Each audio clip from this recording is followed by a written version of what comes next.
Pessoal, boa noite. Estamos aqui para mais uma live. Hoje o tema da nossa live é o amor é pauta quando tem gente amando, com a nossa maravilhosa Jo. E aí, meu amor, como é que você tá? Que Que saudade saudade, sinta-se abraçado.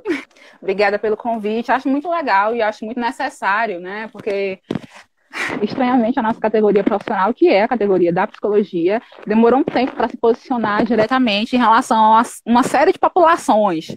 Né? Então, quando a gente começa a pensar sobre saúde mental de uma série de grupos, a gente está reconhecendo que a nossa sociedade produz adoecimentos específicos para determinados tipos de grupos. E hoje estamos falando da população LGBTQI+, e todas as letras, números, siglas e algoritmos que possam caber depois disso, porque é isso, gente, né? A gente tem que começar a sair da caixinha e entender que enquanto a gente tentar encaixotar as coisas vão transbordar, porque isso é ser gente. Então, se a gente tiver 30 siglas, 30 letras nessa sigla, ainda vão surgir mais, porque é essa a tentativa das pessoas de se expressarem, de viverem, e toda vez que uma coisa ela é cerceada, né, a gente prende ela aqui, o amor vai criar uma outra brecha para existir de uma maneira que não estava programada, de uma maneira que não era esperada, de uma maneira que não era dita, que era normal, que era correta, que era o padrão. A gente precisa nomear as coisas, por exemplo, para solicitar políticas públicas de saúde específica para a população LGBTQI+, XYZ e todas as letras que a gente inventar.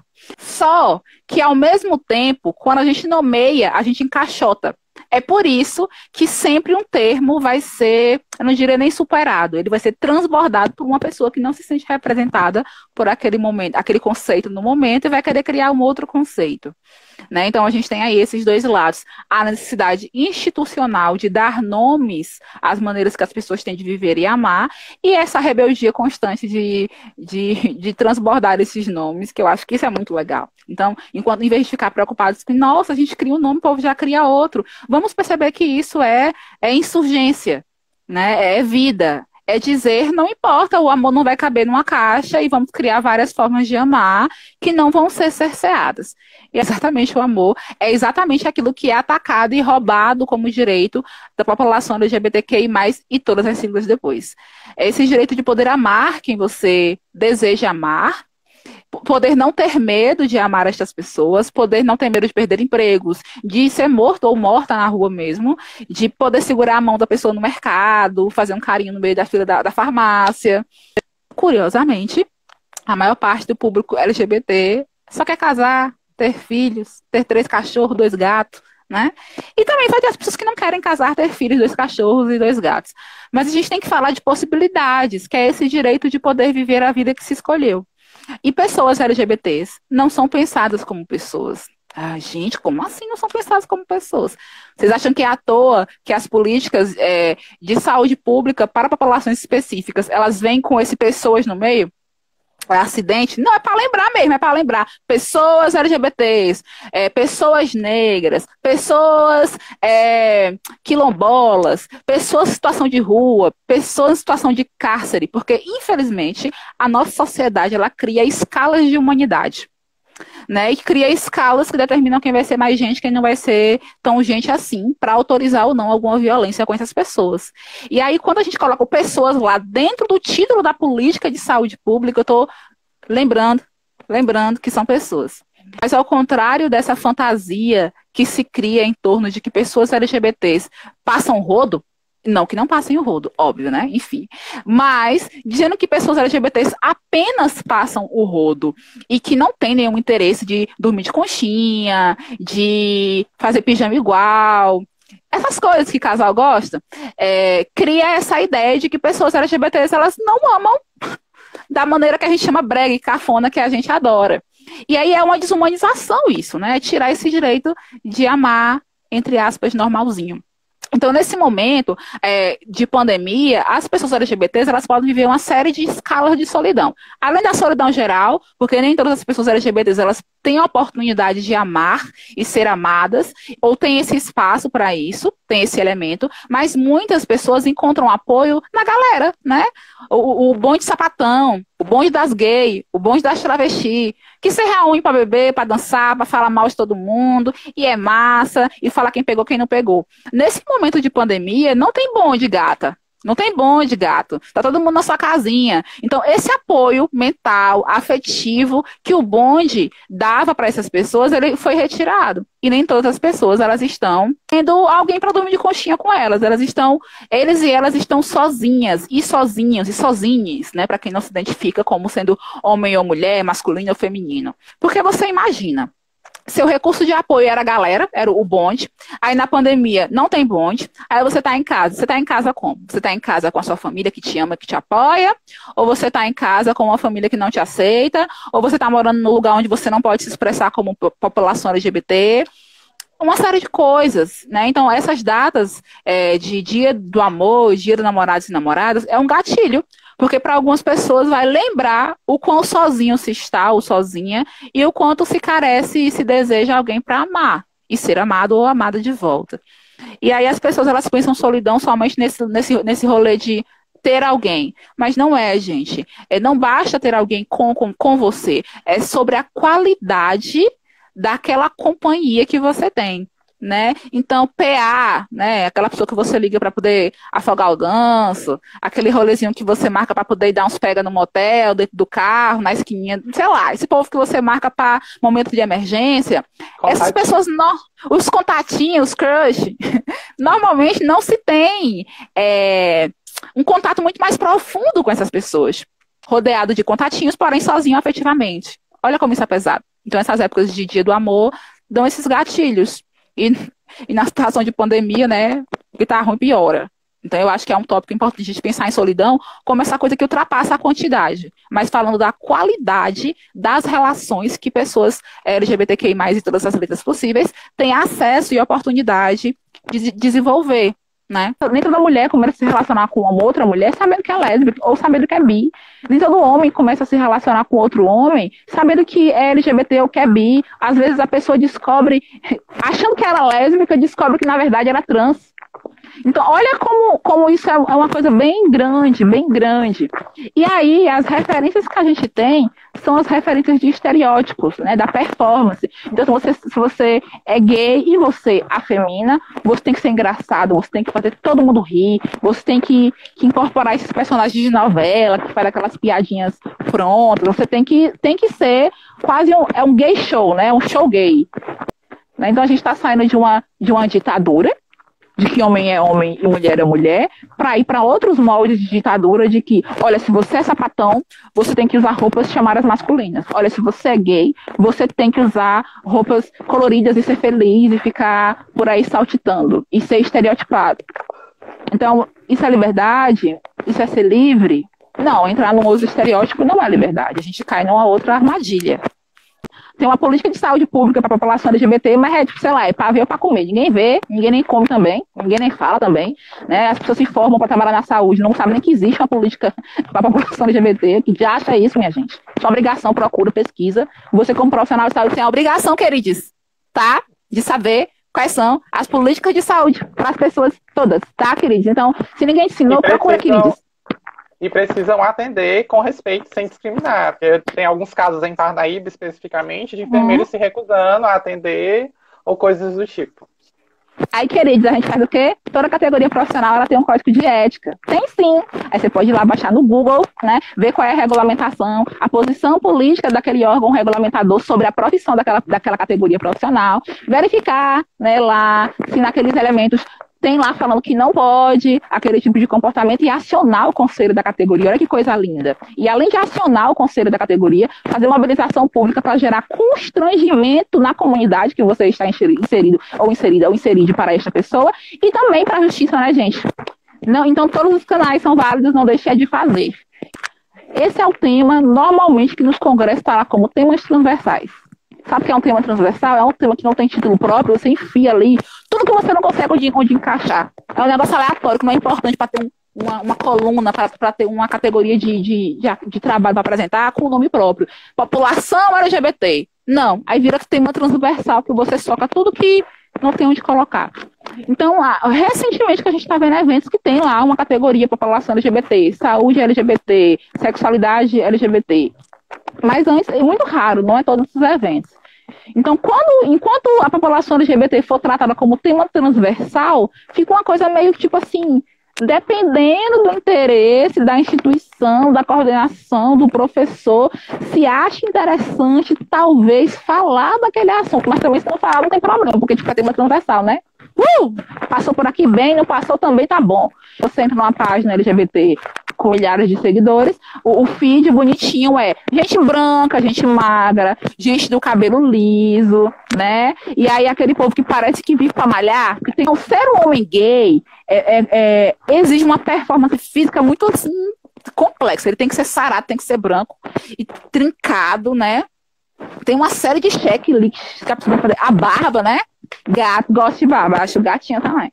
Aí tem que ter barba, tem que ter todo um negócio assim, e é como uma corrida que nunca tem chegada. Mas, Jô, voltando um pouquinho para a pauta da solidão, a solidão, ela chega diferente para as diferentes siglas e é também pelo recorte de raça? Com certeza. Assim, os homens, eles demoram um pouquinho mais para trazer a solidão para a clínica e entender que isso é solidão. Normalmente vem disfarçado de outras queixas, né? Vem disfarçado, por exemplo, de falta de paciência e irritação com grupos. Ou então, eu acho que eu enjoei dos meus amigos do rolê. Essa cidade me cansou, sei lá, não sei. Então, para os homens, eles demoram muito a perceber que o que eles estão sentindo é solidão. E não só perceber, mas admitir. Né? Então, as mulheres lésbicas, elas chegam com uma demanda mais elaborada. Normalmente, elas chegam e dizem, eu me sinto só. Eu me sinto só, ou eu me sinto abandonada, eu me sinto preterida.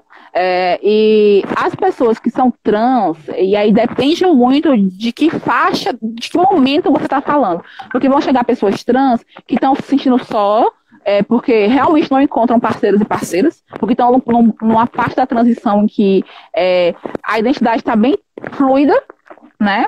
E também pessoas trans que têm vergonha de chegar nas pessoas e se permitir serem tocados e tocadas e receber esse contato, porque existe também um processo de entender esse corpo e de esperar esse corpo mudar, né? Até se adequar a essa visão, essa autoimagem que a pessoa tem. Então, sim, chegam diferentes as demandas. E um fator, e acrescido do fator racial, as mulheres negras, e aí uma pontuação importante, as mulheres negras que são assumidamente lésbicas e que elas são chamadas de as caminhoneiras, né? Quando elas são brancas, mas também mais quando elas são negras, de elas acharem que elas precisam reproduzir um comportamento da masculinidade que é de sustentar as suas parceiras. Sustentar, bancar, ela ocupar esse lugar de uma masculinidade bem estereotipada, né? O cara que banca. Então, essas mulheres, elas são cobradas de uma maneira muito sutil a esse papel, é uma afirmação. E elas, por se relacionarem com mulheres bem femininas, é quase que um encaixe, né, do preconceito pronto, esperando a copulação para poder funcionar. Então, relacionamento abusivo entre pessoas LGBTs que é isso. Gente, a gente tem que falar disso. Muitíssimo, tá? Então, a gente fica idealizando relacionamentos lésbicos, trans, gays, achando que não tem problema. Mas eu acho que a principal problemática, aí falando das mulheres lésbicas, é a reprodução de comportamentos nos relacionamentos lésbicos que remetem a esse papel de macho e fêmea e que remetem a essas noções de controle e de abuso psicológico, como, por exemplo, não fale com a sua ex. Tipo, que loucura é essa? E aí, um rolê muito louco de chantagem emocional, não me deixa, eu vou te matar, ou me matar. Né? Então, e aí tem um elemento muito grave também, que eu percebo que acontece mais no público lésbico, que é a simbiose afetiva. Isso aqui, ó. Se os homens têm uma dificuldade dessa aproximação íntima, porque eles são criados numa sociedade muito machista, eles têm dificuldade para se abrir, as mulheres, quando elas se relacionam, elas já têm uma outra demanda afetiva, quase, eu sempre uso esse exemplo, é um negócio assim, ó. Sabe aquela massinha de modelar? A gente pega a massinha, gruda assim, ó, embola a massinha todinha, aí você não percebe mais onde é que é a outra pessoa. Os limites entre essas pessoas, elas passam a se confundir. E como esses limites eles estão confusos, as pessoas começam a invadir barreiras de livre-arbítrio, proibir com quem fala, para onde vai, e essas pessoas se fecham. Então, o círculo social ele começa a ser excluído. E essas pessoas começam a viver num mundo muito particular. E aí, o que acontece? O relacionamento acaba e a pessoa volta pro vácuo. Porque ela largou tudo para ficar com aquela pessoa. Daí porque é um término tão violento, tão tão estarrecedor, tão... Acabou minha vida. Porque literalmente não tem muito outra coisa, né? Sua vida virou só aquela pessoa. E os homens que são gays, a gente percebe essa cobrança que o Harlan, inclusive, falou, de que você seja um padrão para, inclusive, satisfazer a minha vontade de namorar uma pessoa que satisfaz a demanda social. Então, tipo assim, isso acontece muito, muito, muito quando a população LGBT acessa espaços, por exemplo, acadêmicos, tem a ascensão social. Nossa, olha, os dois são tão maravilhosos, nossa, tão sexys. Nossa, ele é doutor, nossa, ele é advogado, nossa, ele é médico. E o mais incrível, gente, eles nem parecem que são gays. Eu acho eles tão respeitadores, assim, tão discretos, né? Tão não sei o quê. Gente, para. Seja gay, mas seja gay que só transe e só beije dentro de 4 paredes. Né? Por último, pontuando 2 coisinhas, é sobre como as mulheres que são chamadas de boizinhas ou as caminhoneiras, elas têm o seu prazer roubado. Essas mulheres, como elas são colocadas nesse lugar de sexo ativo, elas têm que ocupar o papel do homem que se autossatisfaz, né? Só que o homem faz isso porque ele tem um pênis, ele penetra, e estimula grande e vai. Estas mulheres, elas têm vagina, né? As mulheres, boizinhas caminhoneiras, não são estimuladas sexualmente, né? Elas só satisfazem os outros e que busquem a própria satisfação. As boizinhas, as caminhoneiras também precisam receber satisfação, prazer. Pensem nisso, ou estamos reproduzindo as mesmas lógicas de violência. A gente coloca como recomendação um filme chamado Short Bus. Muito legal esse filme. E aí, para refletir esse último ponto, que é esse ponto que a gente está tocando continuamente, que é sobre os homens gays e a dificuldade de vivenciar a passividade sexual.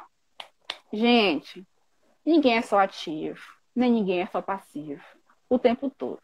Mesmo nas relações heterossexuais, há uma inversão, há uma troca e uma série de experiências, né? A passividade não está relacionada à vagina nem a ânus, e assim como a atividade não está relacionada a pênis e penetração. A gente está falando de posições de gozo, de posições de você obter prazer. Só que como a gente é muito fálico, a gente é muito genital, a gente associou essas coisas, machismo e etc. E a gente precisa refletir esse rolê aí, né? Porque você ser ativo não tem nada a ver se você é afemina ou não. Você ser ativa não tem nada a ver em você ser masculina ou não. Mas lidas como masculinas vão ter dificuldade em serem levadas ao prazer, de serem a pessoa que recebe prazer. E, no caso dos homens, a dificuldade de experienciar o prazer da passividade, que não é uma coisa pejorativa, é sobre você estar na posição de receber prazer e permitir que a outra pessoa ocupe deste momento a posição de te dar prazer. E aí, estes homens vão se sentir ameaçados na sua masculinidade, porque, gente, o cara é gay, continua sendo homem, viu? Continua sendo macho, tá? Então a masculinidade continua operando na sua lógica mental. Que masculinidade frágil é essa que não pode ter uma penetração? Vai deixar de ser homem. Imagina um homem que quer ter essa experiência, mas ele não consegue, que é um dos elementos do filme. O bug que dá no cérebro dessa pessoa, na afetividade dessa pessoa e na série de problemas que podem desencadear, porque a pessoa pode procurar fugas.